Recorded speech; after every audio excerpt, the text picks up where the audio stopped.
Okay. Good afternoon, everyone. Dave Fogerson. I'd like to call the State of Nevada Resilience Advisory Committee to order. Today is, what is today? October 24th, 2023 at 1:01 p.m. I'd ask the clerk to take the roll. David Fogerson. Present. Billy Samuels.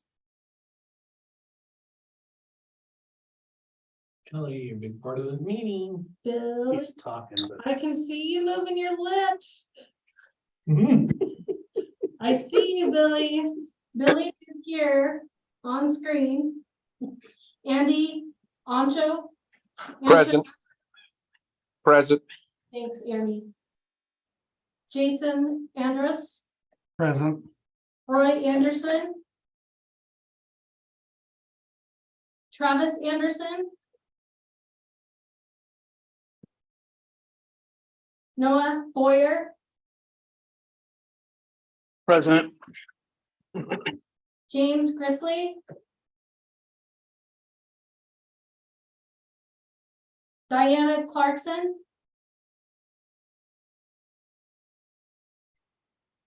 Joe Colacruccio. Present. Colonel Brett Compton. Present. Cassandra Darrow. Bob Denhart. Kelly Echeverria. This is Francis Bios on behalf of Kelly Churia. Thank you. Andrea S. Present. Janine Freeman. Here. Timothy Hill. Present. Eric Holt. Present. Thank you. Chris Blake. Here. Carolyn Levering. Ryan Miller. Akeem Patel. Present. Tennille Pereira. Here. Matthew Peterson. Present. Ken Coiner. Present. Misty Robinson. Present. Rachel Marchetti. Present. Carrie Underwood. Here. Bill Cimarron. Present. Bunny Bishop. Present. Heather Lafferty. Present. You or anything? Melissa Friend. Selby Marks. Here. Catherine Nielsen. Present. Are there any members that joined the call and didn't hear your name called? Cassandra Darrow, can you hear me?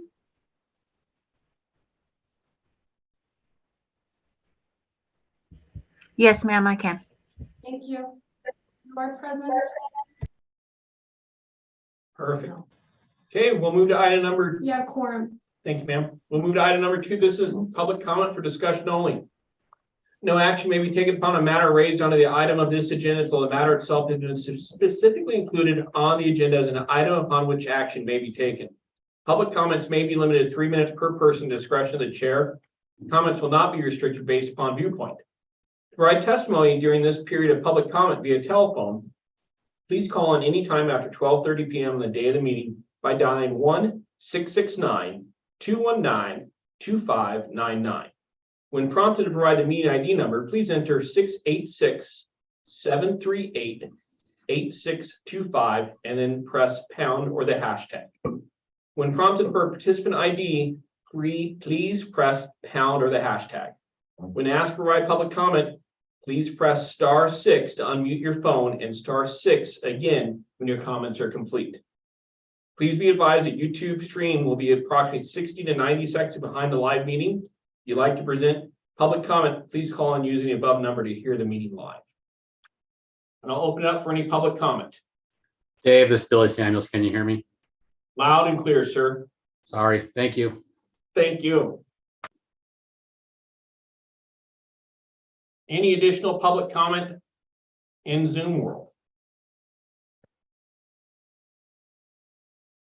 Again, if you're on the phone and you're following us on YouTube, about 60, 90 seconds behind us. So we'll kind of drag our feet a little bit here to make sure that you're getting the chance to give your public comment. And it's *6 to unmute your phone, *6 to unmute your phone. And Shireen confirming we didn't have any written public comment ahead of the meeting. There was no written comment. Perfect. Okay, that feels like it's been long enough. So *6 to unmute yourself. Doesn't sound like we have anybody. So I will close item number 2 and move to item number 3. This is approval of the minutes. This is for discussion, possible action. Committee will discuss and review the minutes of the July 25th, 2023 committee meeting. The committee will determine whether to approve the meeting minutes. Those should be in your packets, and looking for any changes that are necessary, or if no change is necessary, a motion for adoption.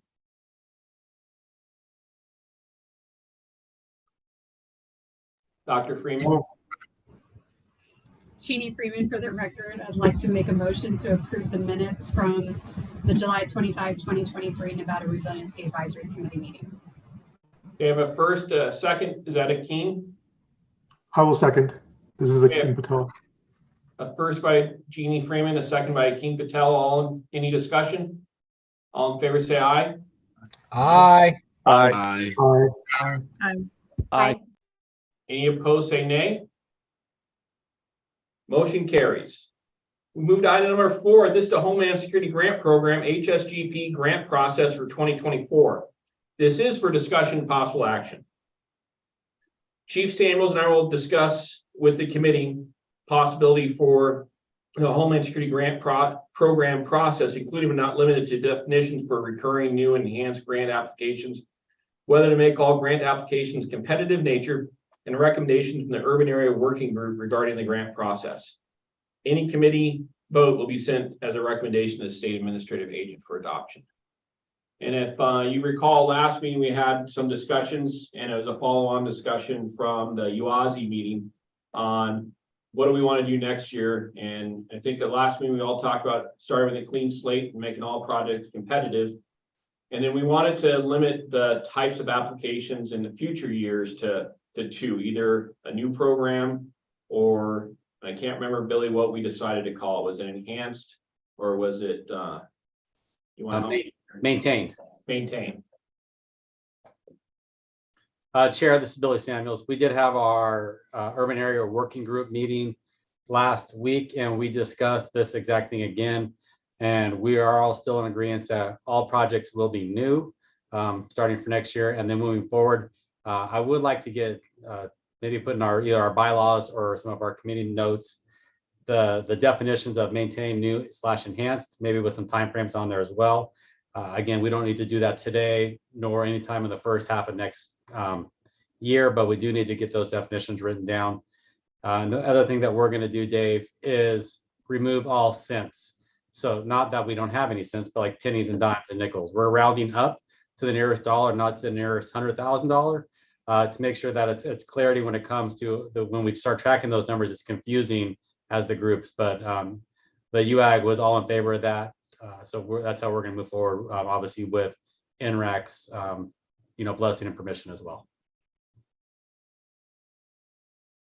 Perfect, Chief. And I think I saw, oh, sorry, Travis Anderson's on the call, but he is unable to talk. So he can hear us, but he can't talk. And I thought I saw Zach pop on the call. Zach, are you on? Yeah, Chief, I'm here. Would there be any problems with rounding up and using the bigger dollar figure rather than the cents figure from your side with the grant application process? And I can think of no issues, and to echo the sentiment, it sounds like it would be a lot easier and less confusing for everyone. okay, just want to make sure we weren't creating a staff problem. Any other committee member comments? What do you think of the idea of 2024, all grants are competitive, and then we can work for the maintain and new definitions within the bylaws in the coming year, and that we round up on all dollar amounts? Jeannie. Jeannie Freeman for the record. I don't have any concerns about this. In fact, this is something that I've questioned for a number of years with sort of that maintain process, because it's maintained, but the numbers keep going up because it's not maintaining the original amount. It's maintaining the equipment, or it's maintaining the aspect associated with it, but it's not necessarily, our budget keeps staying stagnant and everybody else's keeps going up, right? So when it came to the money, and it really limited an opportunity for others to come in with projects that may be tied to the goals and objectives that are sitting statewide. And that's really what this committee is about the projects associated with that statewide. I don't have any problem with what the UAG's doing, but I also don't have skin in the game, right? I don't come, my jurisdiction may come, but everybody on this call knows that I'm kind of the biggest PIA when it comes to those meetings, because I ask the most questions about stuff, but I don't have skin in the game. So I guess I'm kind of more interested in hearing from those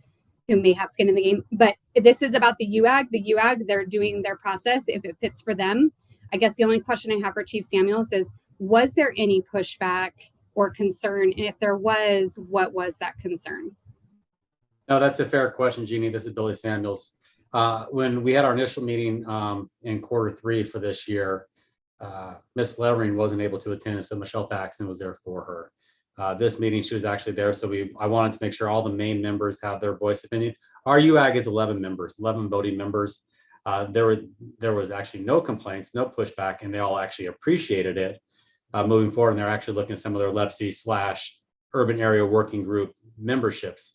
So it was, I think it was actually appreciated from our group down here in the South. Thank you.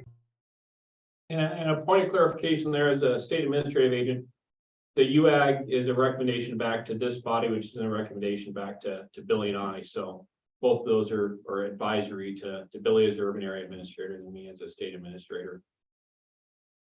Lieutenant with Washington County Sheriff's Office. I know I won't pronounce your name right, so I'm not going to try to butcher it for you. So I'll make it easy. It's Noah Boyer for the record. Oh, sorry, Noah. I agree with Jeannie, and I do have skin in the game. I mean, this grant supports the bomb squads, all of them, right? I mean, this is where we fund a lot of our equipment that allows us to do our job. We do feel that we're a state asset, as we do cover, all the 17 different counties between 4 bomb squads. I agree. I think that we should have to come to the table and answer for our projects every year. The biggest thing is that identifying or putting a definition to, when we talk about maintain projects, is it maintaining specific equipment or is it maintaining capability? Because our capabilities kind of stay the same and we use this to maintain it, but we have specific equipment that has certain lifespans to it, or becomes outdated or is no longer supported. And so that's just a clarification on my side of it is, am I applying for a new project, or is it a maintain, kind of going back to that definition of, is it capability or is it specific equipment? No, great question there. No, one of the things that we do have the capabilities to be maintained list by NRAC and by the UAG. They're not for specific items, but they're for the capabilities. But I think that's something that we can bring back to a future meeting and really dig into that a little bit. So that way everybody's clear on what that is. And then I love Chief Samuel's idea of putting into the bylaws. So future versions of us don't have to relive some of the pain that we're currently living through as we try to meander this world. Director Underwood. Yes, Carrie Underwood, and in response to Jeannie Freeman's comment as well, in support of Chief Samuels, as one of the larger recipients of a lot of our grants down here, I had the opportunity in the last couple cycles to take a look at our grants that we had and really ask, is this still the best investment for our current situation? Is this the right investment? Is it still accomplishing the justification that was given to give those types of grants, and ultimately in taking those hard looks at some of these things, we're able to eliminate a couple of items off of some of these last couple grant cycles, right? And so I think speaking on behalf of one of the larger recipients, I'm happy that our urban area has taken this approach to take a look, really a fresh look at these, because that's really showing that we're trying to be the most responsible stewards of the grant money that's coming in for our community. So I just kind of wanted to echo that in support of Chief Samuels and the entire UAG and the approach that they took. That's how we should be approaching these grants. Awesome. Thank you for those comments, sir, and thank you for looking at how we can make things better. Any other discussion from committee members? Hey, Chair, this is Billy Samuels. I guess I have a question. After our last meeting that we had with NRAC, I didn't receive any positive nor negative feedback from any of the members as the vice. Did you, as the chair, receive any pushback? Great question, Billy, and no, I did not. Thank you. So I think we can do this as two things.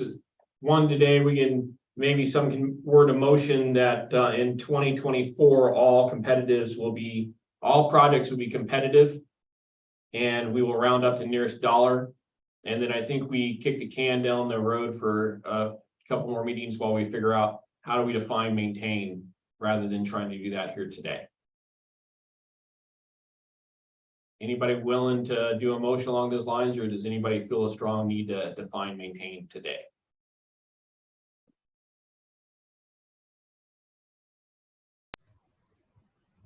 All right, I'll attempt it. Jeannie Freeman for the record.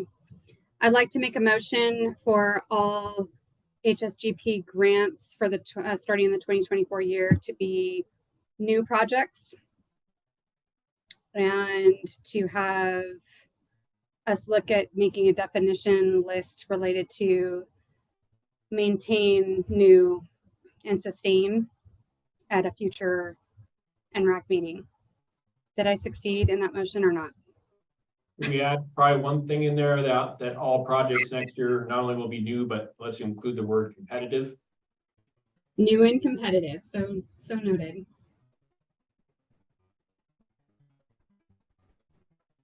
This is Andrea S., and I second the motion. Okay, we have a first from Dr. Freeman. We have a second from Andrea. Is there any discussion from the committee members on the motion? Hey, Dave, Matt Pearson, Elko County. Go ahead, Matt. Not to throw a last minute wrench in here, but I just worry that we may not be able to undo an unintended consequence unless you add the words waivers may be granted at the exception of the chair. And I don't know if we need that or not, because it's this NRAC is advisory to the state administrative agent, so I can make those decisions willy-nilly. Although I think I've earned your trust that I don't do that to anybody. But if something did come up, I do have the ability to do a one-off for some reason. Sounds good to me. I vote aye. Okay, besides Matt, all others in favor of this motion, please say aye. Aye. Aye. Aye. Aye. Any opposed? Okay, motion carries. We'll move on to item number 5. This is the Homeland Security Threat Assessment discussions. Discussion only. Committee will discuss the annual Homeland Security Threat Assessment from Department of Homeland Security and how this report impacts the different agencies within the state of Nevada when responding to a threat. And I'd sent this report out to county emergency managers about a month ago. It is freely available in the online to anyone that would like to go get it. But I wanted to kind of highlight some things in this report for the group as we start moving forward and we start thinking, what is our threats in Nevada and where do we want to, what capabilities do we need to maintain in the future, and where do we make our investments at? And Homeland Threat Assessment from DHS, it goes along with SNCTC does one for their area operation in Clark County, and then INTAC does one for their area of operation for the additional counties. Those ones are for official use only, so they're not shareable. The National Homeland Security one is.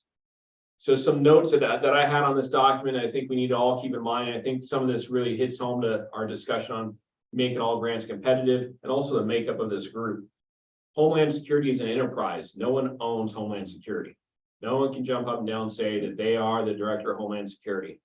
This is a shared space that law enforcement, intelligence, fire EMS, emergency management, public health, all live within.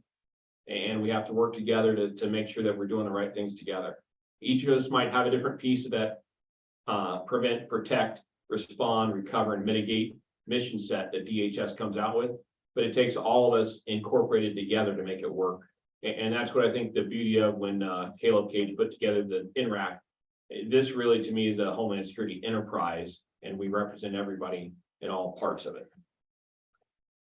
You know, crisis management is the realm of law enforcement and intelligence community, and I see that also including public health. And that's SNCTC has got someone from Southern Nevada Health District embedded in their operations down there. And when they look at risk assessments, threat assessments, they're including that public health component. And I don't think we can forget that intel component that public health gives to us as well. Consequence management is kind of the realm of the rest of us, but we can't work in our zone without having the relationships on that crisis management side. We have asked all the county emergency managers to submit paperwork to get a secret level clearance, and we're working that process through DHS. So we can bring you into some of the meetings and have some of the intelligence briefs that are at the secret level. So we can start talking about what is our threats in the future and how things are happening and how we prevent some things from going bad and how we're ready for those. DHS does a really good job. We've got 2 intel officers in the state, one in Northern Nevada, one in Southern Nevada at the 2 fusion centers that do a good strategic analysis of what are the issues we should be looking at. And I really think that we need to bring the emergency management, fire EMS community into those meetings so when we have those same discussions that we're able to have with the law enforcement and the intelligence communities and public health as well in those conversations. Documents such as this one are important for us to review for their strategic knowledge to see what threats are possible. We think of 9/11 and that was a failure to imagine. When I read these documents, I start thinking about could that happen here and where could it happen? And you take the 1 October event that we saw in Southern Nevada, but we move it to Elko County and we do it at a smaller event there, but the impact would be the same or worse because of the lack of resources we have in that community. So how do we start thinking this way so that way we're ready for what could happen to us? The report also talks about our homeland, not the sanctuary, and we've talked about that at this meeting before. And right now, you're probably all paying attention to events in the Middle East and some other countries that are engaged, and you can see how quickly those events are going to come to us in our United States. World War II, World War I, we all had the benefit that the war was away from us and they weren't going to come get us.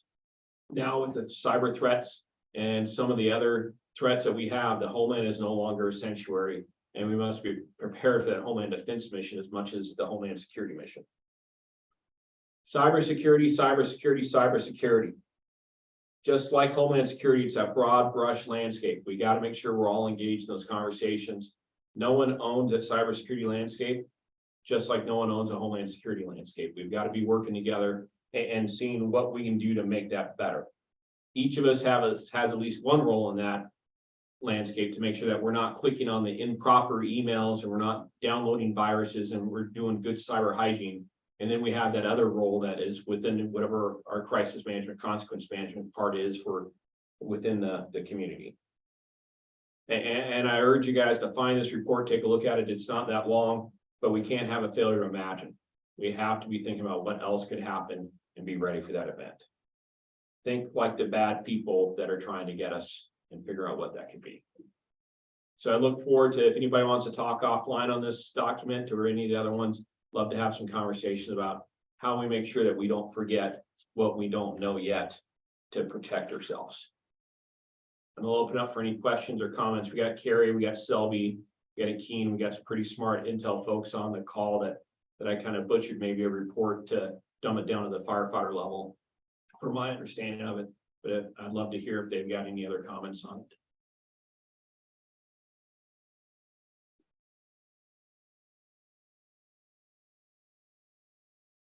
Okay, see no comments, we'll move on to the next agenda item then. This is a report of Nevada Operations Center activations, item number 6. The committee will be briefed on Nevada Operations Center response to atmospheric river, Kinder Morgan pipeline disruption, the spring thaw, Hurricane Hillary, and Clark County monsoon flooding. And I was going to do a longer one on this one, and then Billy was very nice to want to talk about Hurricane Hillary. So I'm just very briefly going to hit on the fact that Nevada's been hit hard this year. We've got 9 activations. Listed in the agenda item are just a few of them. If we add in the Burning Man issue that we all had to deal with, and we add in the flooding in Esmeralda County from some monsoonal flooding, some issues we helped out in Elko with. There's been a lot of things going on in our state that in the past, either we brushed under the carpet or we didn't really talk about. And I want to make sure we highlight these things because all of us are funded predominantly through grant funding that seems to remain stagnant. And if we're going to continue to ask for more assistance in what we do and how we do it, we got to talk more about what we do and how we do it. So that way elected officials listen to us when we come and ask for resources from them. The federal grant dollars are staying the same, but we're adding more partners to the pie. So those dollars get decreased for everybody as we sharpen our pencils and make that competitive ask. So we need to start talking more about what we have done and what we are prepared to do. That way we can maybe get some better resources for all of us in our future. The DM staff has been working extremely hard with everybody. Our liaison officers going out to the different EOCs, whether it was going out to Nye County, whether it was going out to Eureka earlier, whether it's going to Lincoln County, we were deployed an incident management team to assist them, whether it was going to Clark County to make sure that we're connected better. All those things take a toll on our organization because we don't have, just like you, we don't have 2 staff members. We have 1 staff member that's doing grants today, and tomorrow is that liaison officer driving to Eureka. That staff member that's a planning section for us, but then comes out and visit, is on the incident management team to Lincoln. So the staff is getting tired. Luckily, hopefully we can continue to have a little bit of a break as we move forward. Yeah, sorry, I didn't mean to say that, but let's all knock on wood real quick. But disasters are getting more frequent and they seem to be bigger in our state. So let's just keep up those conversations. That way we continue to keep our elected officials in the loop. Every time I do a policy group, I share a majority of that information with the congressional delegation. So that way they can see where their federal dollars are being invested in Nevada and remind them that that county emergency manager that's doing that work for this incident is predominantly funded by a federal grant, with the hopes that we get that up some more in their neck of the woods as well. So that's all I've got to say. I don't know if Rodney's got anything else on our activations to mention. No. Okay. You got it. Any questions on any of the activations the state's gone through this year and how we've supported our local partners?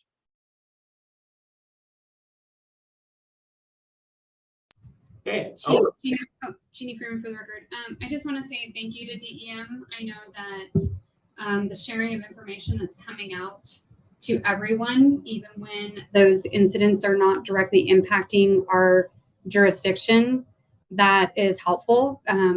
It allows us to kind of tinker around with ideas of, oh my goodness, what would happen if that was impacting here, or what does that look like, and continuing to keep us thinking outside of our silos, which I think sometimes even the best of us can get stuck into. So I appreciate DEM sharing that information beyond just the jurisdiction that's being directly impacted or the neighboring ones. Awesome. Appreciate the feedback, Jeannie. Director Underwood. Yeah, Carrie Underwood for the record. And just in referring back to the comment that you made in the last session about our imagination being our greatest impediment.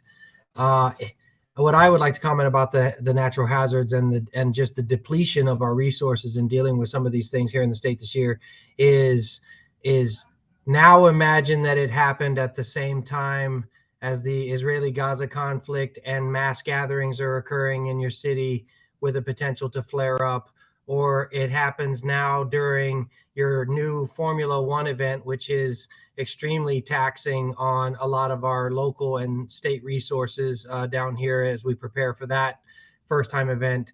To some degree, we don't want to call ourselves lucky, but you can consider yourselves lucky if there is a sequential aspect to some of these events that are happening where we're allowed to recover and respond to the next one. Now imagine that 2 or 3 of them all happen at the same time.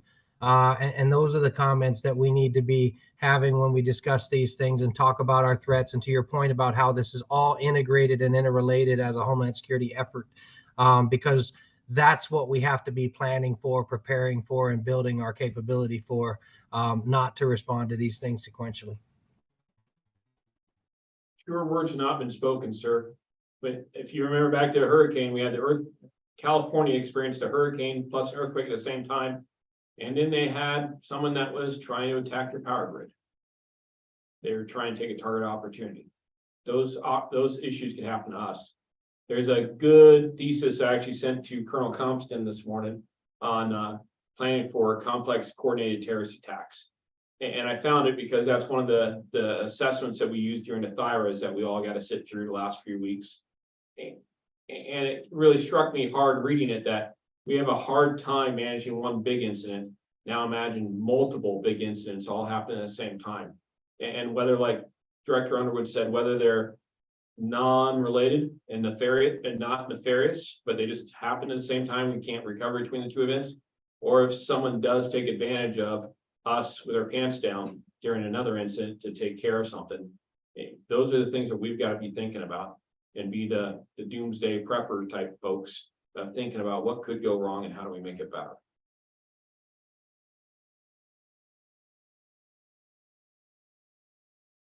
Okay, seeing no other comments and seeing that Billy's off the phone, so he's ready for his appearance next. Just got to take care of you, Billy. I was trying to delay long enough so you get off before I move to the next agenda item. This is Billy Samuels. Oh, you want to? I'll let you do your agenda item, Dave. Sorry. So number 7, Clark County response to Hurricane Hillary, discussion only by Chief Samuels. Committee will hear the efforts within Clark County, the tremendous efforts within Clark County in response to Hurricane Hillary, highlighting the importance of partnership, local, state, county, and city jurisdiction and remain resilient during a significant event. Chief Samuels.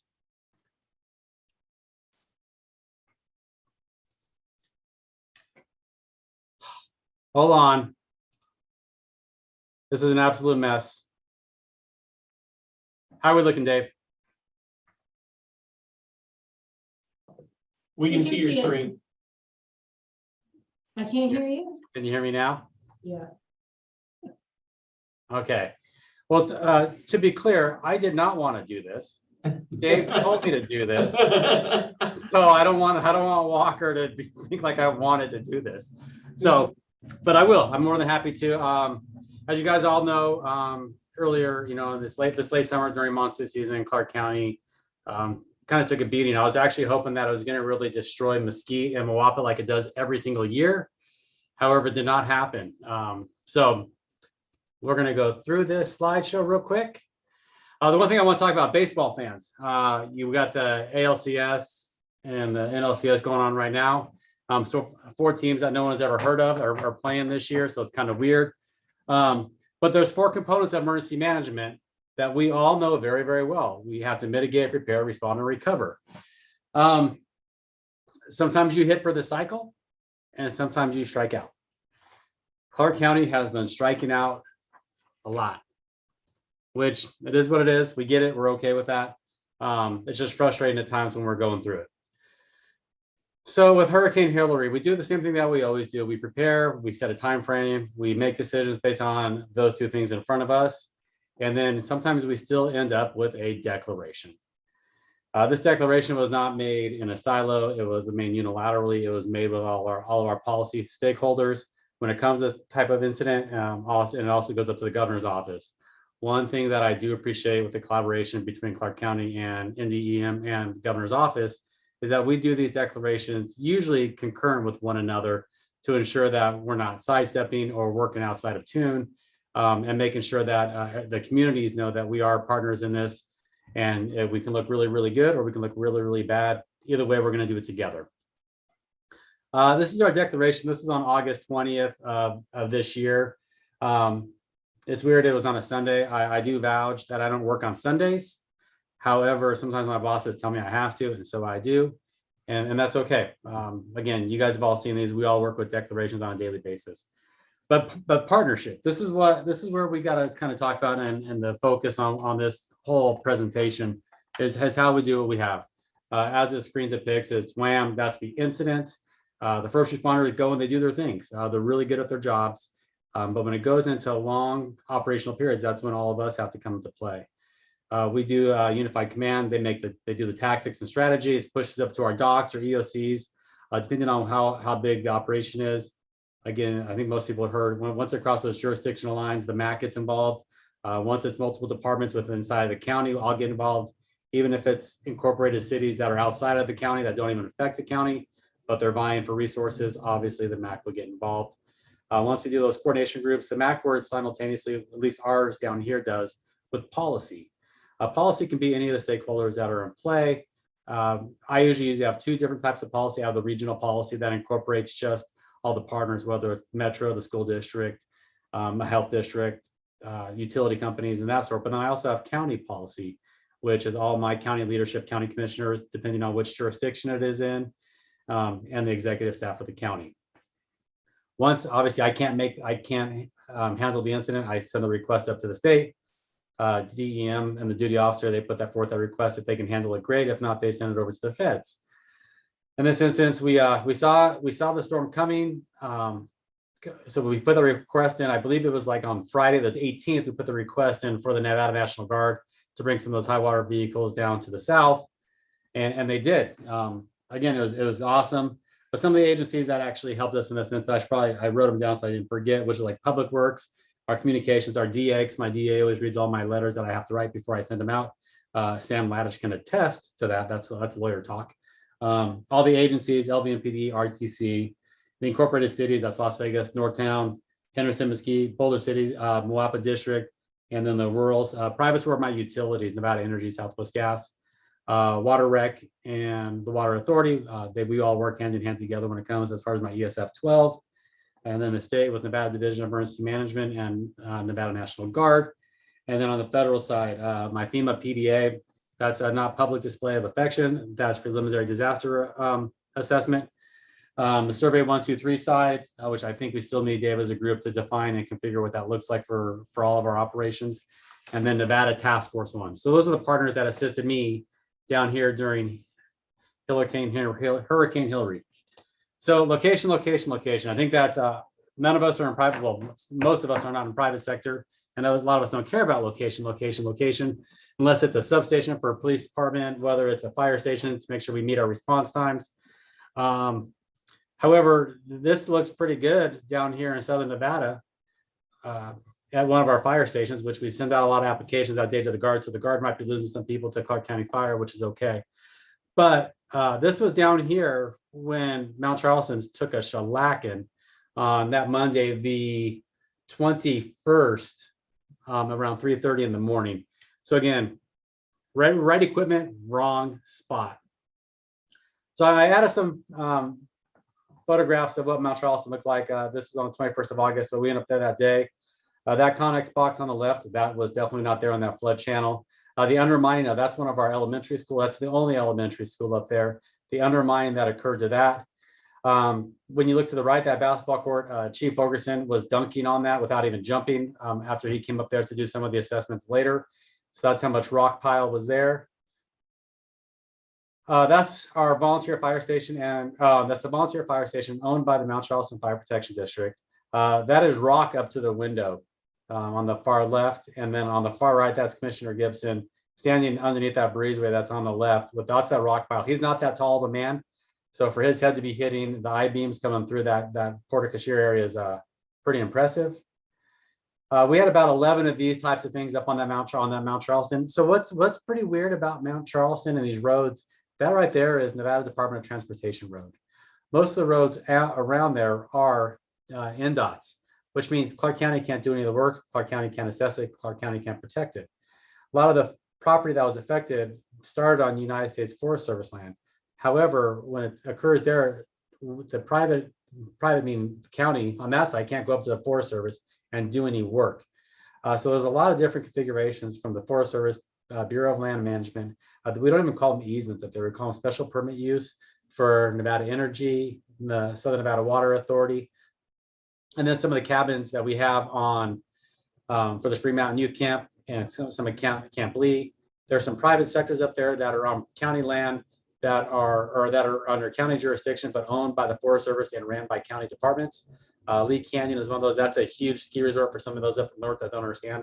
It's probably about the size of one run of Mount Rose.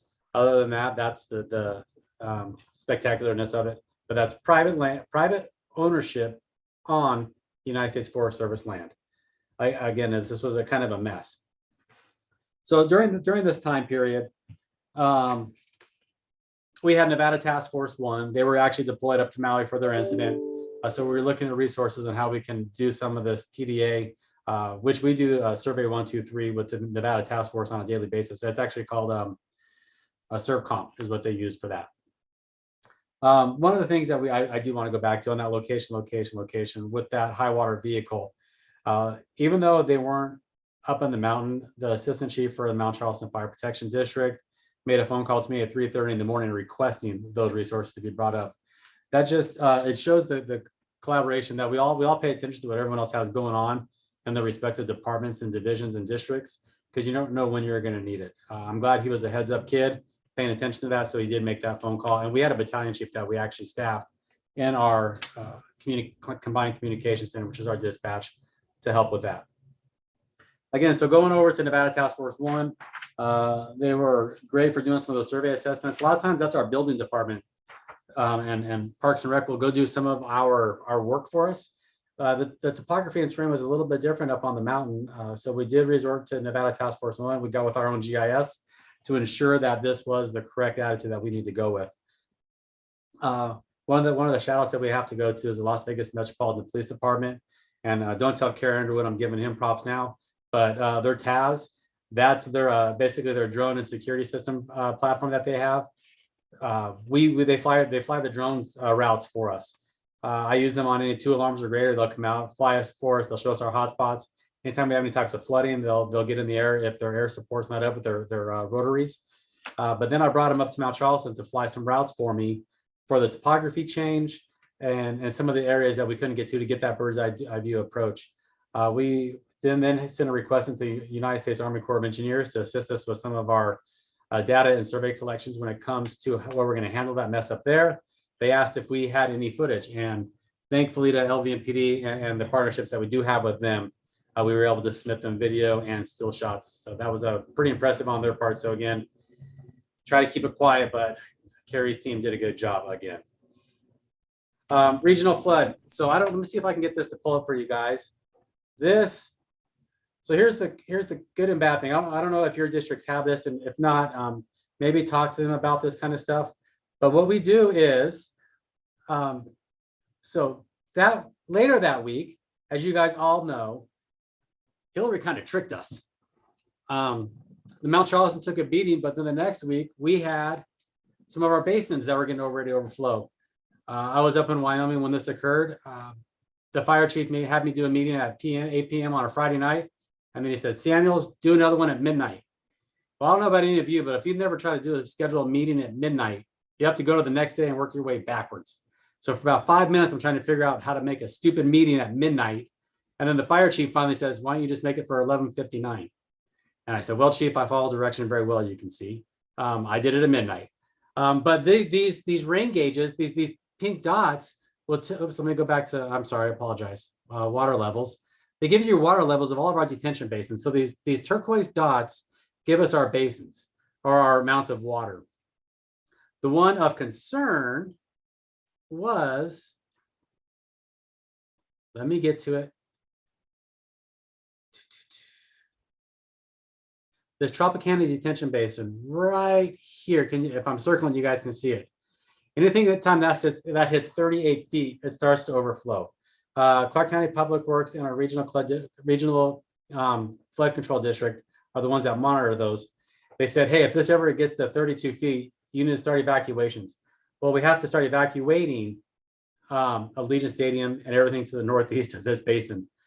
The bad part is that, well, good and bad, UNLV was playing the next day. So they said we might have to evacuate. And I said, well, we're okay because there's not a lot of people that go to those games. It's not a Wolfpack game, go Pack. I do ride the fence on these because I went to both schools. But that was one of those concerns that we had. However, our public works is still working up on the mountain. So I did call District 1, Nevada Department of Transportation. I asked their engineer if they had extra equipment that we can have down here to help secure when those basins start to overflow. And they said yes, so they did. So that was great. However, let me try to get to my next screenshot. Tropicana Basins, we call them Nevada Task Force 1. We have 4 IRBs. Those are inflatable boats that we had positioned by those basins. That was great. They were in place. We established Unified Incident Command over at Fire Station 21. This is where we handed out a lot of applications because the Las Vegas Metropolitan Police Department, all the way up to their deputy chief, which is Dory Corin, actually came to that station at midnight, and he too put out an application for the Clark County Fire Department. We're still working on his background. Allegiant Stadium, the plane on Saturday, like I just mentioned. However, location. We had some of the worst flooding we had on the east side of town, to where all those boats would have been very, very strategically placed if we would have went over there. We didn't. So about 12 hours in, we finally moved those boats over. By that time, the water had rescinded. Still, obviously, we always get some decedents, unfortunately, after these floods. And again, this happened again this year as well. All right, I want you guys to look at my screen, and I want you guys to know who this person is. This is JT, right? What does JT do? Justin Timberlake, he brings sexy back. However, paperwork is not sexy. And this is the kind of part that I want to discuss. This was our regional recovery plan that we're actually still working upon. We do policy meetings on Monday. Our policy meetings for this group are Kevin Schiller is our county manager, Ross Miller, this is his district for the commissioners, Sheriff McMahill, George Gonzalez, the chief of fire protection, NDOT director Thomason, Dave Fogerson, Steve Paris of regional flood, Dennis Cedarberg, director of public works, U.S. Forest Service Bill Dunkelberger, director of BLM, school district. So you can see how this whole thing works in conjunction with county policy. We break it down into then our steering committees. These steering committees, basically, if you're part of the steering committee, you're a chair of one of those working groups. And I know I'm not going to follow everyone's recovery documents because they're all different, but usually you guys would go RSF1, recovery support function. 1 is like business, 2 is finance, 3 is cross sector. But I didn't do that here because it didn't make sense. So I dummied it down. Again, we're dealing with a lot of different partners. We want to make it simple for clarity. Like I made a construction work group, a hydrology work group, a finance and grants work group, a communications work group, an after action work group, and then a local assistant / BSRC work group. This worked out really well and made it extremely clear for everyone and how those things progressed. Our recovery is actually, it's a 2-day process where it was 8 to 2 today, and then again, 8 to 2 again tomorrow. So that's kind of how that kind of process works. We still work in conjunction a lot with the state, as you'll see. I'm the recovery officer for the county, and then Shay Schultz is for the state, and with Chief Ferguson being part of the regional recovery policy group. This was pretty cool. So I realized I didn't need the Nevada National Guard high water vehicles. This is all I needed. I needed these guys. This was down by Prim.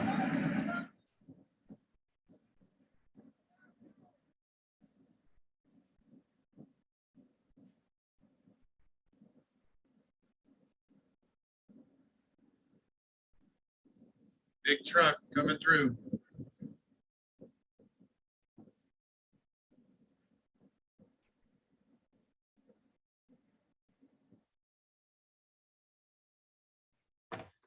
All right, so I'm going to get that guy in that truck for all my requests for high water vehicles, and then kind of hoping to do that again. But that's up by that dry lake bed. Those it's on that California border coming through. So hopefully that gives you guys an idea where it was. But what I did want to get across is if this wasn't a seamless operation. We don't get natural disasters like some of these other jurisdictions do. I know Chief Andrus is used to it, and Chief Neal is, and I know the North is, and Elko and that side areas, but we don't. But like Director Underwood said, if this would have occurred during F1, or I mean, we would have canceled this event, obviously, but if it's during the NFL and the Super Bowl or during New Year's, we have a lot of people stranded, and this puts a toll on our resort association, our airports, our public transportations, whether it's Uber and Lyft. So again, the partnerships that we've already created prior to, made this a little bit easier. However, the recovery is still going on, and that is not sexy. I am not JT. But Chair, that's all I had. I'm very open to questions. It's up to you guys. Awesome, great work as always, Billy. Nice presentation, but more importantly, great work during that incident. You drug a lot of not normally working together people together to play in the sandbox fairly well. We only had a couple of issues with some people that threw sand at each other. Most people were loaning each other toys. Committee members, any comments, questions, or concerns for Billy? This is Carrie Underwood for the record, and I just want to say that I think Crimea River would have been an applicable song as well to reference with Justin Timberlake, that it was a flood. Just the age group difference there, I think.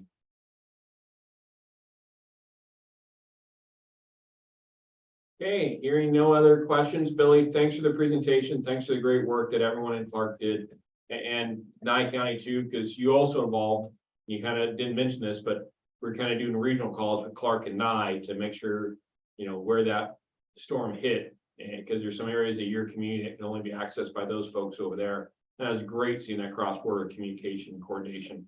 And on a Clark County MAC call to have Nye County there too. And you raised the bar very high on that one, Billy, so thank you. Okay, we'll move to item number 8. This is damage assessment versus preliminary damage assessment. And this is exactly gets into the issue that Billy was talking about here. It's a discussion for possible action. The committee will discuss the difference between a damage assessment, which is an important step in response, provides a common operating picture, and a preliminary damage assessment that provides data during the recovery phase to estimate financial costs of the incident. I'm hoping you could just see the confusion that just came out just in that sentence alone. The committee will discuss the survey 123 tool and may vote to make a recommendation the state utilizes it for both applications. So when we started all this disasters back in March, when we went to Lincoln County, we also deployed Nevada Task Force 1 into Lincoln County. And they were talking damage assessment, and state DM was talking damage assessment. And I couldn't figure out the disconnect. I was listening enough to the conversations that it made sense to me, but I didn't notice there's a disconnect. Then at Hurricane Hillary, it came up again, both teams using the term damage assessment. And then it finally hit me. The USAR teams talk about damage assessment. And that comes from those first responders on scene, taking pictures of the incident, marking where the damage is, marking houses safe, unsafe, if there's any occupants still remaining in the residence, that kind of stuff. And making new street names when street signs are unavailable, doing that whole damage assessment piece. When state DM was talking, we're using the term damage assessment, but we're talking about send us a picture of the house and what you think the cost estimate is to replace it. Send us a picture of the road and how much you think it's going to be to replace it. So we finally intervened on the Hurricane Hillary and had a discussion that we got 2 different types of damage assessment. We have the damage assessment for the common operating picture, and we have preliminary damage assessment for the financial reimbursement factors that we have to work on. State owns an instance of Survey 123 that was paid for with Homeland Security dollars. And that instance has always been used on that preliminary damage assessment side. Our GIS specialist, Corinne Roth, can make off of what the USAR teams use. She can make that same damage assessment that the USAR teams use. So that way we can have a damage assessment for common operating picture and then a preliminary damage assessment for the financial implications. And she can also make it so that way it would work on a fly. And the current thought process is we can give every one of you a QR code to hold in your back pocket. So that way when that earthquake happens, when that flood happens, you can whip out this QR code, people flash it on their phones, they download the damage assessment app, and that feeds back up into the system that then the county can see, and the state can see what damage is where, so we have a common operating picture. And then in the future, we go back out with a different set of folks because it takes a different skill set to do that damage assessment than it takes to do that preliminary damage assessment. Then we come back out at a later time to do that preliminary damage assessment to get the dollar amounts. Is this clear? Is this making sense? Because I keep using the same terms go back and forth, and that's the only way I can really describe it because they are the same terms that we use nationally: damage assessment, preliminary damage assessment. Anybody opposed to and making that process a little more formal for us, that we have a damage assessment tool for a common operating picture. We have a preliminary damage assessment tool for a financial picture, and we push it out through Survey 123 and provide the county EMs with the dashboard so that you can see the damage as well. And we push it up to the state so we can see it here. Hey Dave, this is Chief Anderson from North Las Vegas. Go right ahead, sir. I appreciate you working on this for us. I know we've been beating this drum for the last couple of months anyway. You said the county and state will be able to see it. Will the individual jurisdictions that are actually out there doing the assessment will feed into our EOCs? Are we able to have access to the platform? Absolutely, we can push that. I just default to the county EOCs because the county here are legal customers, but absolutely we can push that to the cities as well. I just want to make sure that we keep some kind of a control on it because we obviously don't want that getting on the media seeing that kind of stuff. But any government agency, I don't have a problem whether we're talking to DOC, a city EOC, or a county EOC having access to that dashboard. Akeem. Yes, Akeem Patel for the record. No, I think that it's very good to distinguish between the two. I just didn't, is it better to like specify that it's damage assessment versus financial impact or something like that in the names, or is preliminary damage assessment the actual term used industry-wide? And that's the unfortunate thing that I keep running into is FEMA talks about damage assessment or preliminary damage assessment. But in FEMA, they're large enough to have two sides of the house. The damage assessment is on their response side with their USAR teams. Preliminary damage assessment is done by their grant staff, the recovery staff that isn't engaged in this. So FEMA is actually the ones who use those two terms. And so I do think we got to kind of keep those two terms, but maybe have some definitions that we all agree to on which one's which. Thoughts? Chief Samuels. Hey Dave, this is Billy Samuels. Before we, I understand we're gonna take action on this, but I don't want us to take action on something that we're gonna have to go back and forth on. Would this be something that we can do at workshops throughout the state to ensure that this is the right way that we want to go before we decide this? I would love, I think we need some workshops for sure down here, just because it's kind of, we have several different systems and all of us have different people who actually go do our systems. So I'd like to have a workshop if we can before we make, I think this looks good, but I want to make sure that we do a little bit of research when we get to the actual implication of the product itself. And I think that's a fair statement, Billy. You know, the problem is that's one of the goals of when the state bought the Survey 123 was to get rid of all the disparate systems. And now we found that we have the damage assessment system used by USAR teams and then our preliminaries. So trying to figure out how to do those two, but trying to get everyone on the same page for those other ones and make it easy so that way you can run it on the fly. You don't have to wait for us to send something to you when we activate it. Well, that's the hard thing, Dave, this is Billy Samuels, is on the Esri program, there's only so many licensures. And I think Corinne's did a good job on trying to get those licenses pre-established. But it's not like I have them or Chief Anderson or Chief Andrus has them sitting in the back pocket and we want to go do an assessment real quick. We don't have that ability. That's the Esri component to it. So if we can get around that as well, I think that's something to look into if we can. And that's what that QR code that they figured out to do. So they can let anybody just scan that QR code and you can start collecting the data. You just can't process the data, look at the data, but you can collect the data, it sounds like. So yeah, but I think we can roll this out and start pushing it around so that way everyone gets a chance to play with it and kick the tires on it and see how it works. I just want to especially get through the terminology differences, I think the key part. And then the second part is how do we make this work right for everybody? Jeannie? Jeannie Freeman for the record.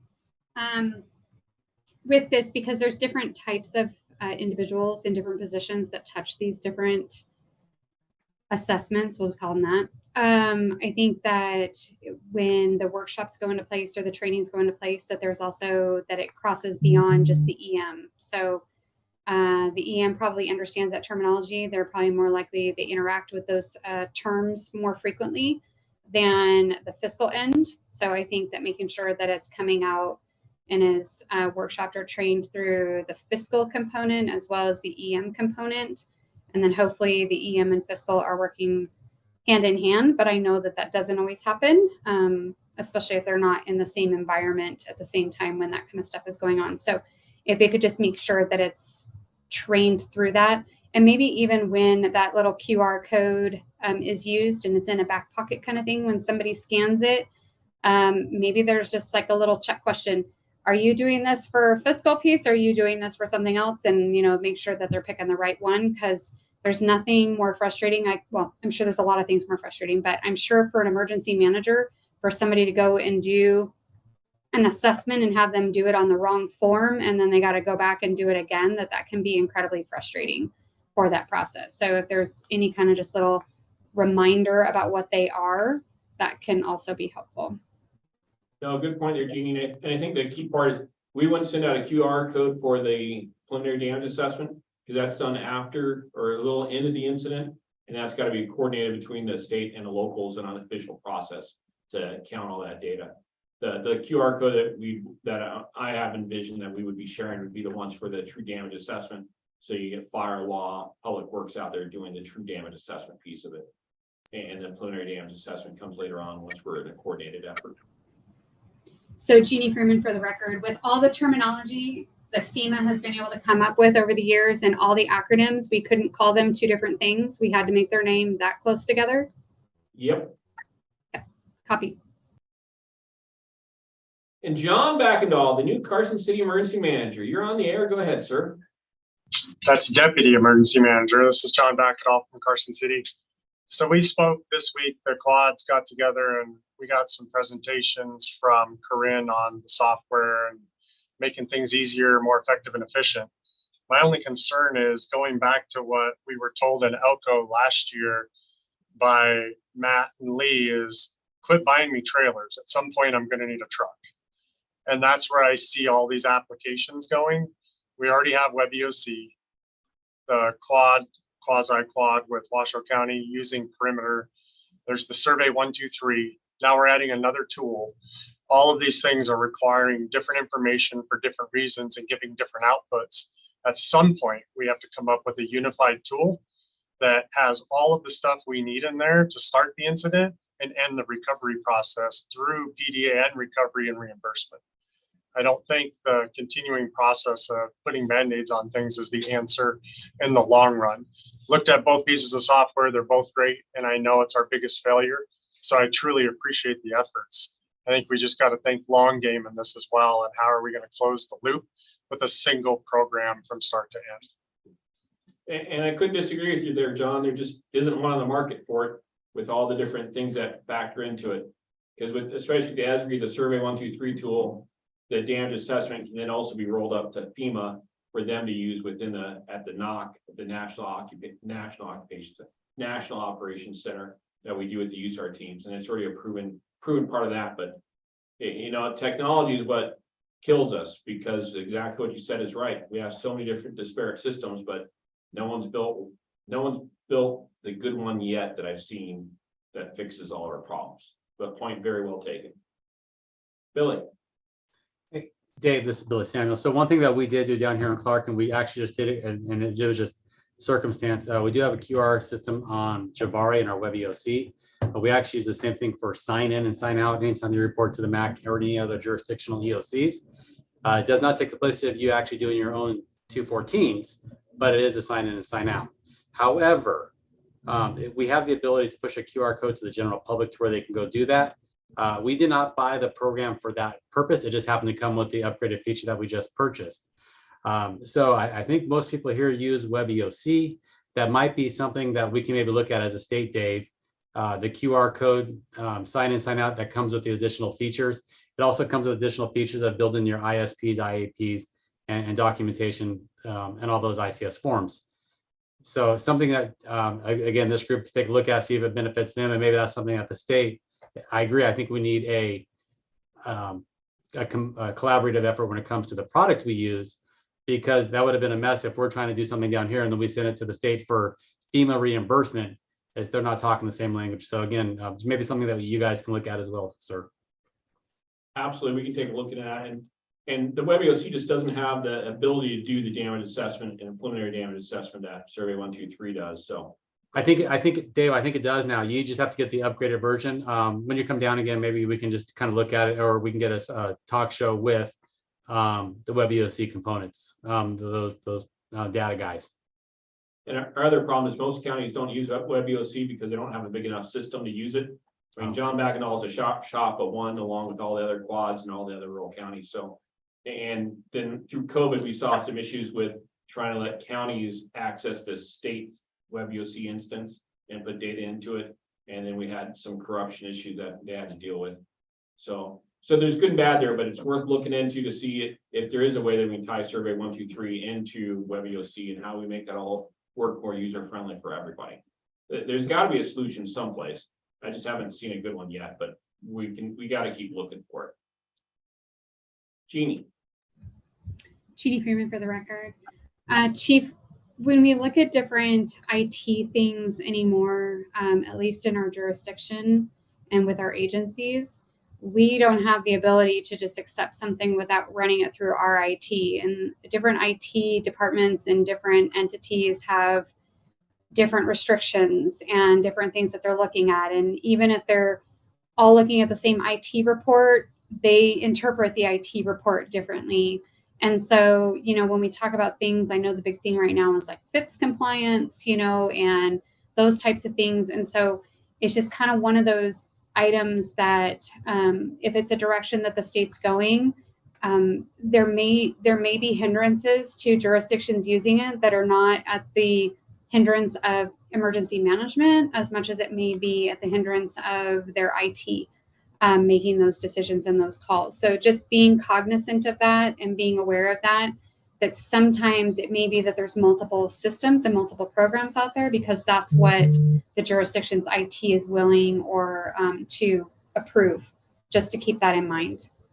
No, 100%, Jeannie. That's why and this committee is actually one who pushed Survey 123 about 5 years ago. We've been using it as a state for 2 years because it is one that all the IT departments all agreed to because it goes into a web-based server. When you do the QR code, you don't have to download stuff on your device, that kind of stuff. So everyone felt comfortable with it. So it's something we've been doing for a few years. But you're right. I mean, we got some people are using Google. We have some people are using Outlook, and every IT person. And it's great that we're gonna have a Keen here talking in a minute. You know, every IT person, just like every emergency manager, every firefighter, every law enforcement officer, the smartest one of the group. So good points here, Jeannie. Yeah, so Jeannie Freeman, just to follow up on that, sir. I don't know about many other jurisdictions, but my IT people are different and have changed 3 times since 5 years ago. And so what they're willing to accept today may be very different. And sometimes there are applications that are fine security-wise if it's on an Android, but yet not on an iOS, and the opposite is true. So just some of those things that are there, I just want to make sure that the evolution continues and that conversation is still flexible. Absolutely. And we can always go back to how health does stuff. We can always go back to fax machines and paper. Thanks for the smile, Jeannie. Noah. Noah Boyer for the record. We could always use some carrier pigeons too. So to kind of bring this back to when we look back at Argenta Hall, one of the biggest things that we ran into was just overload of data and 500 student rooms that we had to account for their property that was damaged and all the other things. So I think it goes into the law enforcement realm as well. One of the things that we have found that works well on the bomb side of the house, so all 244 bomb squads across the United States put all of our information into one system, and really how we've been able to make that work is it's all web-based. Nothing is truly a download application or any of that. And that's kind of been the easiest way for us to play the IT game and get everybody on board. And we truly have, information sharing across the United States. And that seems to be the easiest way for us to do it. No, great points, Noah. And that's a big thing with Survey 123 was designed for that very same thing. All the fire agencies in the state of Nevada use it because they use it on wildland fires. And then all the USAR teams nationally use it because it comes back to a web-based program. And so that's why Survey 123 was picked for the preliminary damage assessments on the financial side. And when we look at who does damage assessment, I mean, and you got some key points there about Argenta Hollow and the track and all that property in addition to it. What we're looking at is there's been an earthquake. And so we now have Nevada Task Force 1 that gets moved up. And then we're gonna ask for Sacramento Task Force 1, LA County Task Force 1, and Salt Lake City Task Force 1. And they're all gonna come in here. And so how do we make sure that the information that Matt Peterson out in Elko started to put in the system collaborates with their information that they push into the system, and that way we keep that process going. So I think Billy's idea is some workshops, that way we can kind of see how this works with the people who use it every day and make sure that it meets everyone's needs, or majority of the needs, because we're never going to meet everybody's needs. We're just looking for another way where we start speaking at least the same language. So when the USAR team's out there saying damage assessment, we're not going, yes, the damage assessment is exactly what we need. So what's the cost to replace that bridge? Instead, we understand that they're talking USAR damage assessment. We're talking about the damage and where it's at and how much. So I think we need to continue to work on this a little bit and have some more additional conversations on it, because everyone's brought up some great points, even Jeannie. Didn't get that smile that time, dang it. Any other comments on this one? Hey, Dave, Matt Peterson. Matt, go ahead, sir. I agree with John. I don't need any more trailers. I appreciate that. Shout out. It also concerns me that I'm being quoted so much in this meeting. So if we could really reduce that in the future, that'd be great. But I will continue to say this. I don't need another mapping system to tell me that fires are bad. I need the funding to prevent the incident and to make it run smoothly. And so more systems doesn't make it run more smoothly. No, you're spot on, Matt. And that's the nice thing about Survey 1, 2, 3 is we already paid for it. We already have it. So it's not going to take money away from anybody. It just is another application we can use for this, since we've had 2 instances this year where we needed that program to work in this manner. And what you said goes right back to what I was talking about in the report on the Nevada Operations Center. We got to get the story out there on how much we're working and how do we get more money to buy down our risk and make this work better. Okay, any other comments? Okay, we'll move on to item number 9. This is regional preparedness workshops, discussion only. And in place of Bill Elliott, we're going to have Rodney Wright talk to us about regional preparedness workshop events that are held in Elko, Carson City, and Las Vegas. Rodney. Hey, Rodney Dave. Wright for the record. Hey, Dave, this is Bill. I'm sorry, but I think your number 8 was for possible action, sir. Oh. Yeah, and I didn't see any action that came up, so. Okay. I fear that we would continue that conversation. So unless anybody has a action item they'd like to make on 8, let me open that one back up. Does anybody have a motion they want to make on 8, or do we want to just continue this conversation?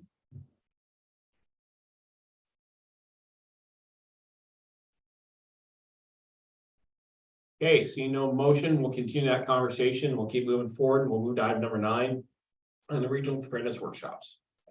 Rodney Wright for the record. I will be identifying as Bill Elliott for this agenda item. So the good thing is the regional workshops are over. It was a pretty big lift. I think we all like going out to those regions and meeting with you in person and talking to you and really trying to identify some of the issues that are going on in your area. I will say the Southern Region Workshop tried to take out the DEM staff with sickness when they all came back. Luckily, I was in another state, so I didn't get it. But it's a great process, and I think we've gotten some great feedback as to why we should keep doing it this way. But we're always looking to improve. We did get some feedback for improvement for the next year. We will start the planning cycle. We're actually going to be starting next month, working on the planning cycle to come up. And just very appreciative for those that participated and gave us the feedback and came out and did the networking and everything else that goes along with coming out to your regions and meeting you in person. With that, we were looking for any feedback from those that attended on this committee, for any ideas you'd like to see next year, anything you would like to stop. us doing when we come back into your regions next year. And we're open to ideas.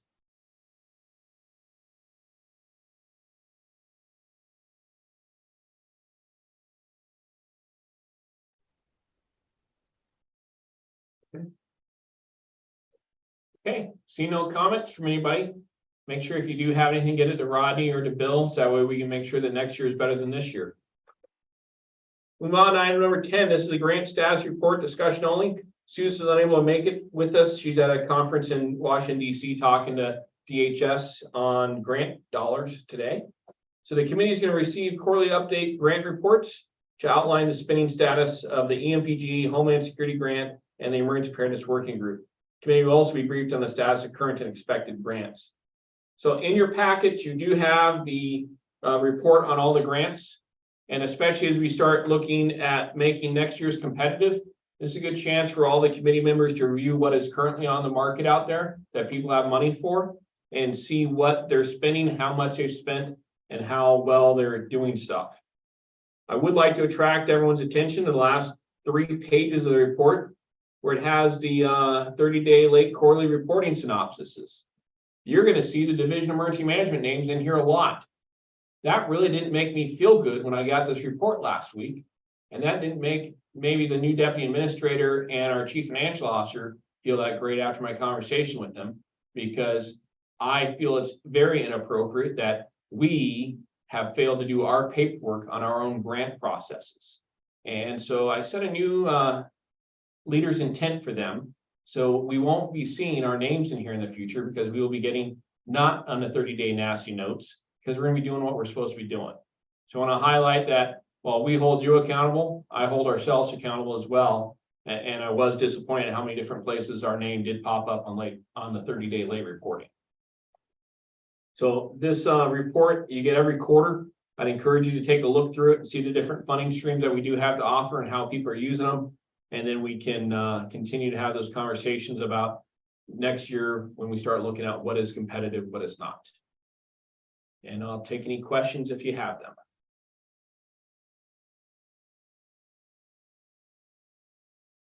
Okay, hearing no questions, we'll move to the next agenda item. This is agenda item number 11, the risks and benefits of artificial intelligence. Discussion only with Akeem Patel, the Administrator of Nevada Office of Cyber Defense Coordination. Committee will learn about the impacts that AI has on cybersecurity and homeland security. Thank you. There's Akeem Patel for the record. Let me just get my screen sharing set up correctly.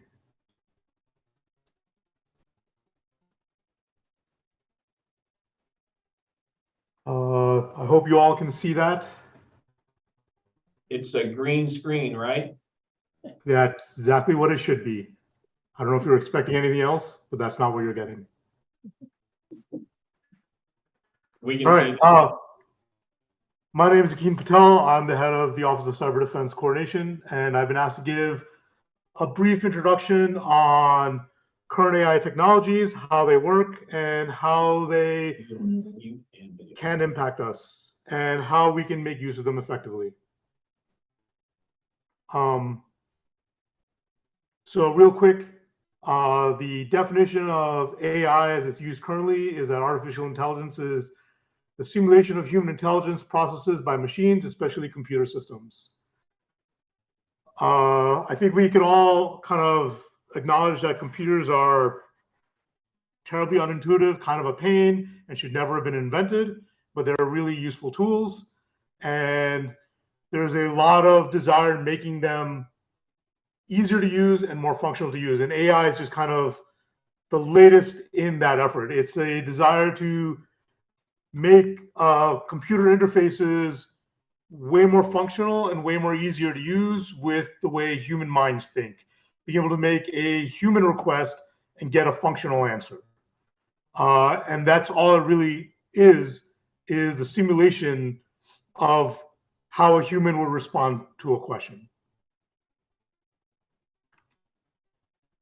And so how does it work? The way it works is it takes AI systems are trained by taking a huge amount of very well labeled data, analyzing that data for correlations and patterns, and using recognitions of these patterns and new questions to make predictions based on what other data that has those patterns do. So if you ever like gone to a website and be like, please identify all these traffic lights, that's kind of an example of that. Like a lot of those were going on when there were a lot of car companies trying to do AI training of their vehicles for self-driving stuff to kind of show for a vehicle to recognize what traffic lights were, because that's when it knew it had to stop. So that was a way to label that training data, taking a photo saying, all right, this is the traffic light in this data. When you see this and this light is red, you should stop. And it's kind of building predictions like that on a very, very large scale with like hundreds and millions and hundreds of millions of pieces of data. So there's 4 main types of AI in use today, and they're all kind of they're all kind of iterations of each other. I list them out here, and I'm going to go into them in a little bit of detail one by one. The first one is machine learning, which is not new. It's actually been around since 1959. It started as a mathematical model, and it's what all the modern fundamental AIs are based on. So mathematical models and algorithms are fed specific sets of data and trained to identify patterns within each set, kind of like how I described the traffic light model. There's been a lot of use cases for this, everywhere from like the traffic light stuff, like cars. Factories actually used the machine learning quite heavily in programming their robots. The military uses it for their radar profiling in their jets, to be able to identify what targets they're looking at easily and quickly. But it's basically the core of all modern types of AIs. Based on top of that is LLMs, which stands for large language models. It's a newer type of machine learning model where it's trained using unsupervised learning. So when I mentioned that data is usually very well tagged, kind of like, the traffic lights are identified, people identified, pedestrians, walking ways, whatever. In LLMs, they're given that data set, but unlike before, when it's told, when you see a red traffic light, stop, it's not told what to do with it. It's just given the data set of what a driver did when it saw it, just given all the data sets and saw to draw its own conclusions. So an LLM given a large enough data set will realize that most drivers will stop when they see a red traffic light, versus being told that you should stop when you see a red traffic light.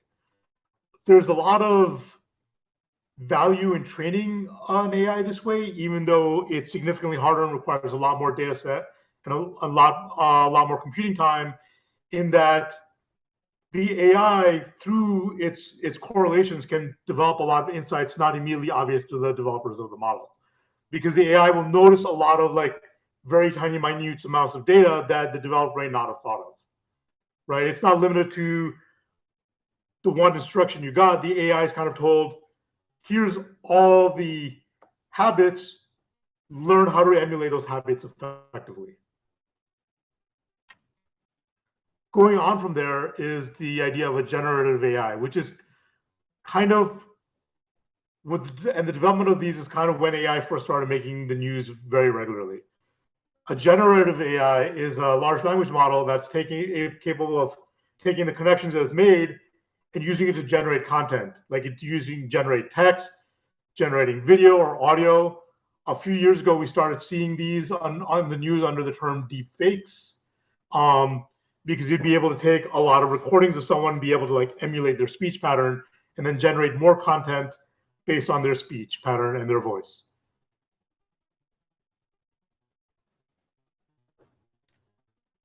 And the current group of AIs out there is called GPTs, Generative Pre-trained Transformers. ChatGPT is the most famous version of these, but it uses a combination of all the technology before. It uses all the generative content, all the generative AIs, unsupervised learning, and it actually creates some pre-built rules on how to generate content. So it actually allows for very directed, very intelligent content creation. ChatGPT is the most famous. Stable Diffusion, Midjourney are image generators that work like this.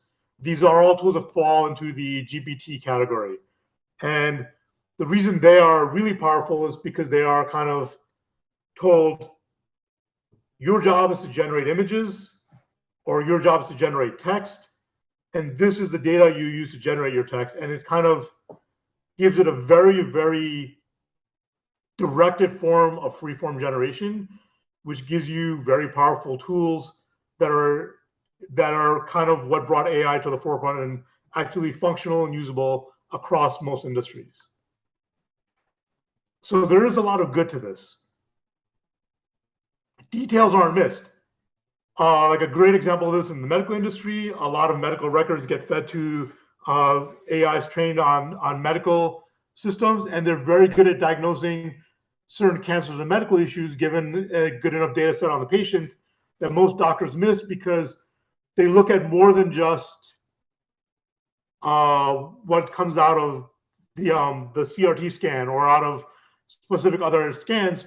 They look at all the other symptoms going on in the patient and they draw correlations across everything using way more data than a human can actually keep in their mind at one time.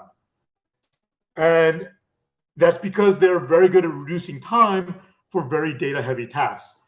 Like the computer, they can kind of crunch massive amounts of data given these set directions, and that allows them to focus on their task and give a very good, very detailed result and increase their productivities for these tasks that rely on heavy data and that can be automated. Warehouse automation is a huge example of this. It's making a very big use of AI. And one of the things that it is best at is that it delivers consistent results with consistent input. If you give an AI model the exact same input, it will always give you the exact same answer every single time. That gets kind of tricked in when we use it for like generating images, generating text, because we also feed it random seeds, so it gives you different values. But if you gave it the same random seed and the same input, it will always give you the same answer. And that has a tremendous amount of value in industry because consistency is a key to large-scale automation. And that said, there's also a significant amount of bad side. A good AI model is very expensive in terms of resource and hardware. It takes a tremendous amount of data to train, which is expensive to collect, and it takes a tremendous amount of hardware to do these models effectively. A tremendous amount of very expensive hardware. It also requires a lot of expertise to train these models effectively. You can't just feed it a lot of data. You have to feed it the right data. You have to feed it data that is tagged and indexed correctly so it knows what it's looking at, and you have to teach it to draw the correct correlations. And there's not a lot of workers out there who can build these tools right now, which kind of limits its usability. One of the other things that we have seen time and time again is that there's a lot of bias in its training data from the people that are using to train, because they bring their own biases into the training and tagging of that data, and that gets reflected in the AI. So a lot of time and effort is spent accounting for those biases and training the AIs out of those biases. And also, when an AI gets trained for one specific thing, that is all it is good at. It cannot be used to do a different task. And LLMs are trained to give you an answer no matter what. This is problematic in that if it doesn't know, it's trained to make up an answer, because it's there to generate content. It's not there to tell you it doesn't know how to generate some content. So it will keep on guessing because that is the way it can generate content effectively, but that is not always useful for what people want. There's a lot of concerns and worries about this. One of the biggest ones is employment impact. There is a lot of concern about jobs being taken over by AIs, but much like most other automation in the past, it's kind of, there's some validity to that, but there's also a lot of invalidity to that, right? It's more, the real impact is not going to be the loss of jobs, it's going to be the transformation of jobs to use these new tools. Kind of how a lot of typists got trained how to use word processors. This is just a more advanced version of the tools that we were using. And learning how to use these tools effectively is going to be the key to migrating to this new form of work that's going to be coming to everyone. One of the security concerns is inadvertent information leaks. AIs work by getting data. In order for you to use an AI effectively, you have to give it the data for your organization. And a lot of times, currently, most of these AI models are hosted in some central system. You don't have it on site. So your data is being uploaded into their system, and there is a chance that some other organization could access it. And that is a real and significant concern for sensitive data. There are ethical implications of AI, particularly with content scraping. A lot of this data sets that were used to train the current models just kind of worked by these companies going out and scraping down all the information they could find on the internet, all the text blogs, all the books, all the photos, all the videos, and dumping them into their AI models. There is a currently huge concern about this, being that these content creators were not paid for this data. They don't have the license to get this data. They're just using it. And there's a lot of legal issues over the use of this data, as I'll talk about it in a little bit.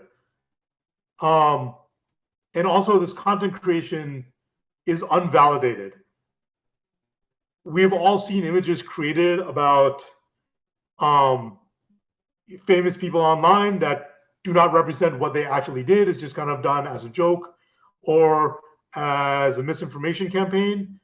There is no way to validate the information that's created through using these tools, as they are designed to generate content and not validate content. That's something that's up to the human users of these tools. And quite often that doesn't happen because these tools are used with the intention of creating misuse and creating misinformation. And that is, in fact, one of the most common use cases right now is a misuse of these tools, because it is an easy way to represent something that did not happen, which would previously have taken a tremendous amount of effort. I wanted to go through a couple of examples of how it's actually being used in a positive way in different industries. IBM Watson is an AI that is being used across the healthcare industry by a lot of very major medical centers across the country and the world, and it's becoming very good at doing diagnosis where doctors are stumped. That is the tool I was referring to earlier that has become incredibly powerful at cancer diagnosis, and they've been training it up on a lot of other medical issues as well. AI chatbots are becoming a pretty powerful way for a lot of healthcare organizations to schedule appointments and patient preliminary diagnosis tools. And the CDC is actually using a significant home-built AI tools to predict disease progression at scale, like how flu epidemics and COVID infections are going to progress through the population over the coming few months. Businesses are using AIs for CRM tools and customer service chatbots, but one of the most creative and effective ways they're using it is for document summaries and quick content creation. Being able to feed an AI a whole set of emails and creating, or an email thread and getting like a summary of it, is a very common use case that we are starting to see out there. And being able to feed it large PDF reports and get a summary made is also a very common use case. Finance is using AIs for high-speed brokerage trading. They've been using machine learning for this for quite a long time, but they've been stepping it up quite a bit. They're using personal finance advice tools because at scale, most people's finances are not that unique. They will usually match up to several other people in their same financial category. And a lot of that advice can be deployed out very uniformly based on your finances. So a lot of the financial advice tools are making use of AIs to match personal finance profiles to a pattern and giving them the de facto standard answer for that profile. And it's actually been used very effectively across a lot of financial advice firms. Most impressively, though, a lot of banks are using it for fraud detection analytics. Chase has used AI very effectively for their credit card fraud tool to the point where they can actually detect and respond to fraud cases in seconds of a card being swiped. And they will just negate the transaction, and you will almost never see it as an end user now because the bank stops it as it's happening. Law has used it, the legal industry has used it to automate legal research. An AI being fed a vast body of legal documentation and using it to query for relevant cases has saved legal firms countless hours of time. That used to be the most expensive part of a case, was doing the research on case studies, and AIs are actually helping to automate a tremendous amount of that and generate the case summaries relevant to the case they're trialing now. And that is almost the primary the main focus of AI in the legal industry is digitizing these cases, indexing them, and creating case summaries and automating research. Entertainment and media is a very interesting case that that was not foreseen by computer scientists, but they took to it very strongly. Most websites, and most social media sites, use it for content recommendation algorithms. But there's also a lot of automated content creation happening. This started way back when with Photoshop creating content-aware fill, where you could actually take part of an image you didn't like, circle it, and it would like blur out the unwanted people in the background or take out the light post in the back of your photo, and so on. And moving on from there to like actually doing that across entire frames of a movie or filling in backgrounds of large crowds in the movies. But the way the studios are doing it right now, and this is actually the core case behind the current writers' strike and the Screen Actors Guild strike, is the creation of voice and video representation of dead actors. And a lot of the acting industry and the entertainment industry is very concerned that once they act in a film once, they lose the rights to their representation, and a media studio can continue to use their images and their representation via AI tools in the future without paying them. And that is actually the core reason behind the current writer strike and the Screen Actors strike going on right now. So there's a tremendous amount of impact of AI in the entertainment industry. And that's actually impacting all of us and not being able to watch our Netflix shows or whatever. IT and cybersecurity has been making heavy use of AI as well because it is a very data-driven field, right? We have a tremendous amount of log data and event data across all our computers that we collect. And AI is fantastic at taking these tools, seeing patterns of bad behavior, and actually alerting on where things are problematic to react to. It's also very useful to generate code and assisting developers in generating the tedious, repetitive parts of the code easily that a developer can then use to actually assemble into a final program. And it has been used by assessment firms to actually start automating cybersecurity assessments and automating compliance evaluations. Because a lot of those are, again, very similar. It's taking an environment and mapping it to a known rule set and seeing where it matches up and doesn't.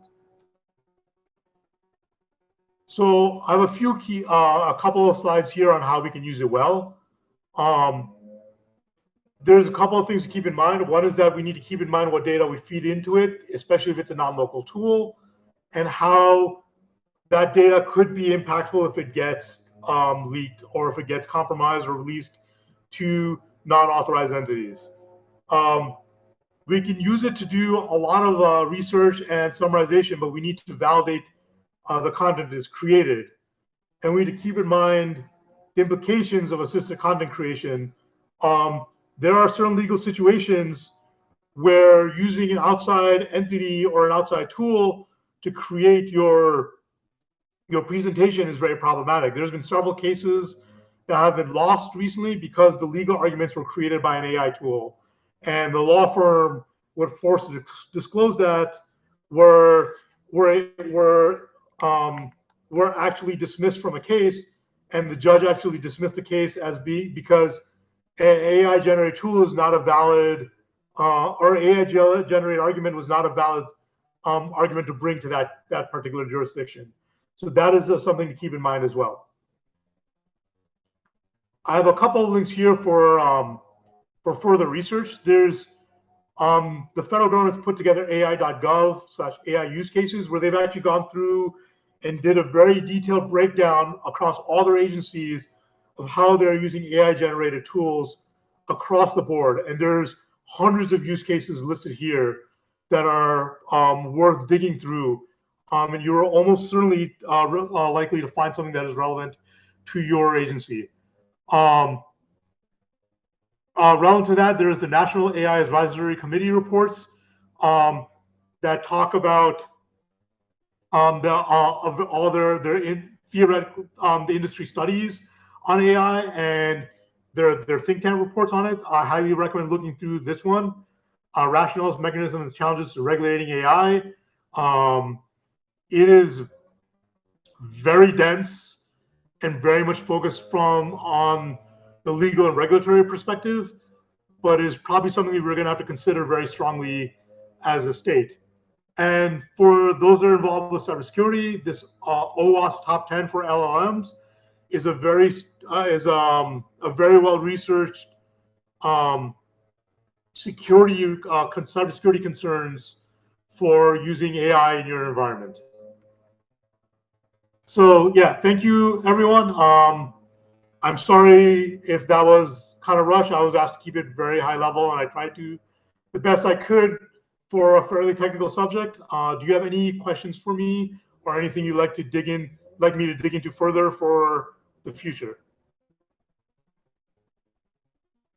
Awesome. Thank you very much, Akeem. Many members. Jeannie.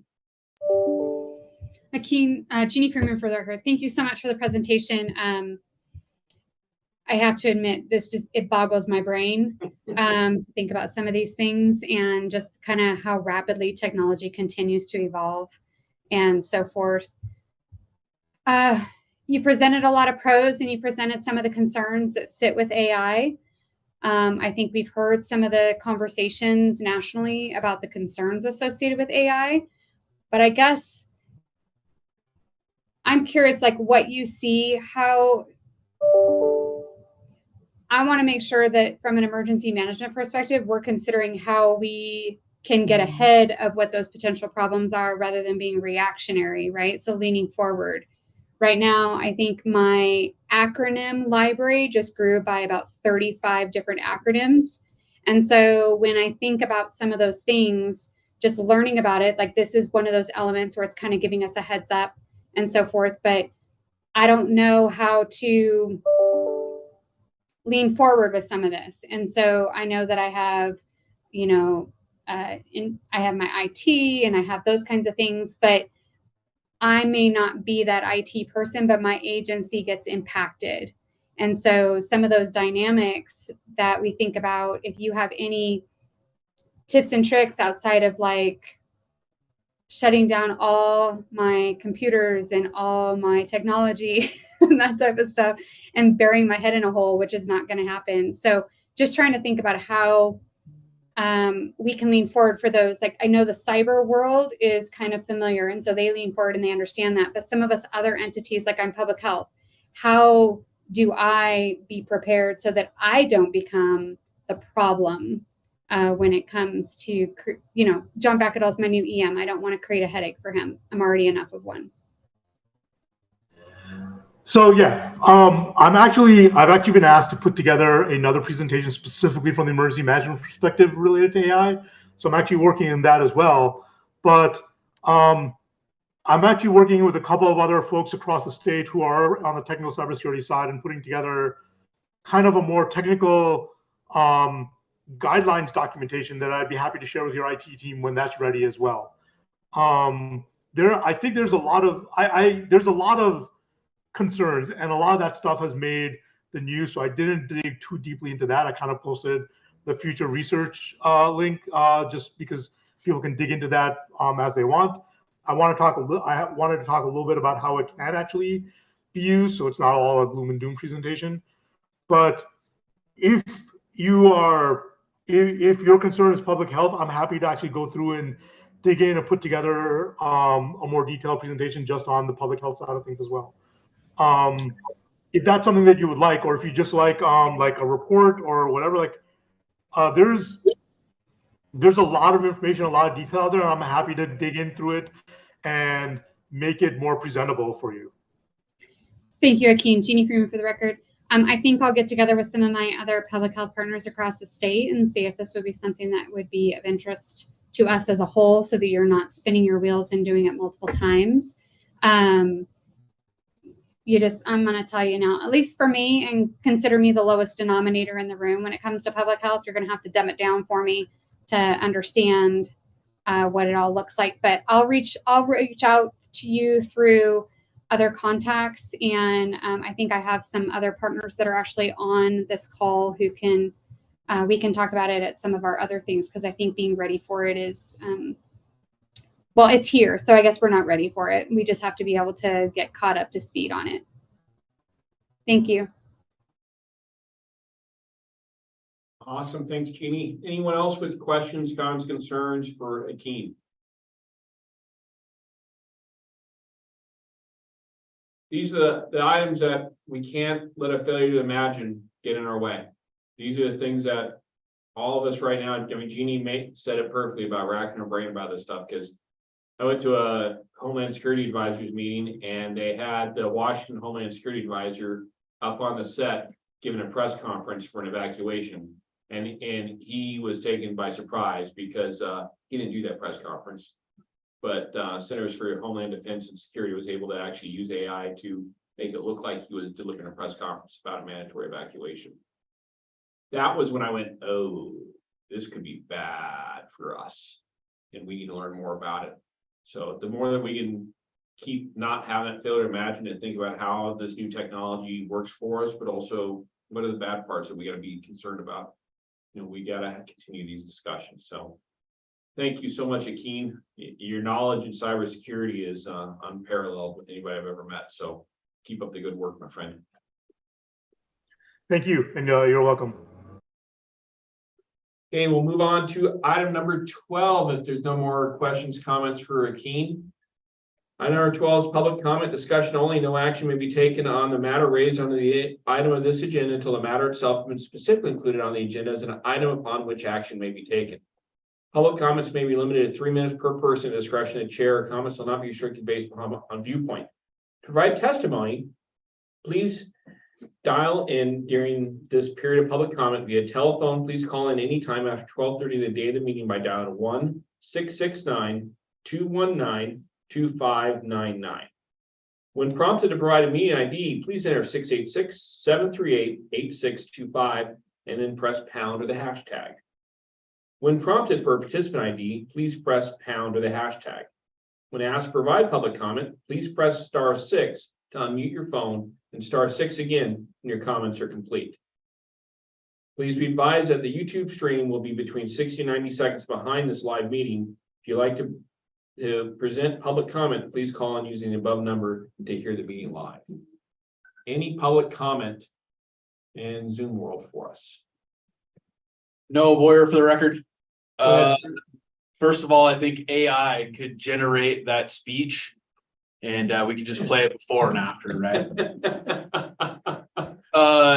So our partners from the Counterterrorism Operations Support, or CTOS, as most people know it, will be in Reno November 6th, 7th, 8th, and 9th for some training. On November 6th will be the primary screener training for the Preventative Nuke Rad Detection Program.